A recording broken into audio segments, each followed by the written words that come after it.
तर hello guys, वाटलं नव्हतं आमच्याकडून एवढी भारी रील शूट होईल आणि वाटलं नव्हतं आम्ही एवढ्या सुंदर बीच वरती जाऊ.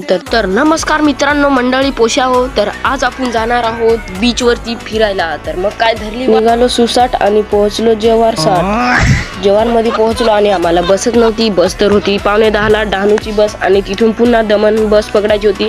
मग काय पोहोचलो दोन्ही पण बस पकडून या दुकानामध्ये कपडे घ्यायला कपडे वगैरे घेतले आणि पोहोचलो या सुंदर बीचवरती. वातावरण खूप छान आहे, त्यामुळे आजचा दिवस मस्त एन्जॉय करणार आहोत. बीचवरती आल्यावर पाण्यात उतरण्याचा मोह आवरत नाही. थंडगार पाणी, समुद्राच्या लाटा आणि अप्रतिम निसर्ग, खूपच भन्नाट अनुभव आहे.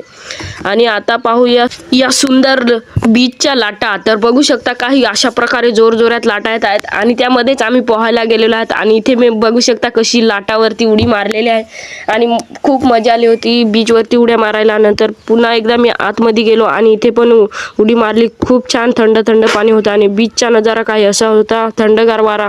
आणि नंतर बघतो तर काही इकडे लाईट शो सुरू झालेला होता, वॉटर लाईट शो. खूप मजा आली, सगळी पब्लिक इकडे आलेली. मग मी का थांबणार नाही, मी पण गेलो तिकडे आणि मला मनात वाटत होतं का इथे डान्स होऊन जाऊ नये.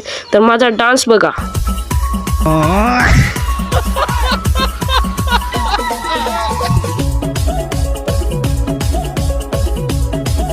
हा जो डान्स आहे तो आपला होता 2 लाखावाला डान्स. आणि नंतर मी घेतली एक एंट्री मारायला. एंट्रीचा व्हिडिओ काही चांगला झाला नाही, तर मी पुढच्या ब्लॉग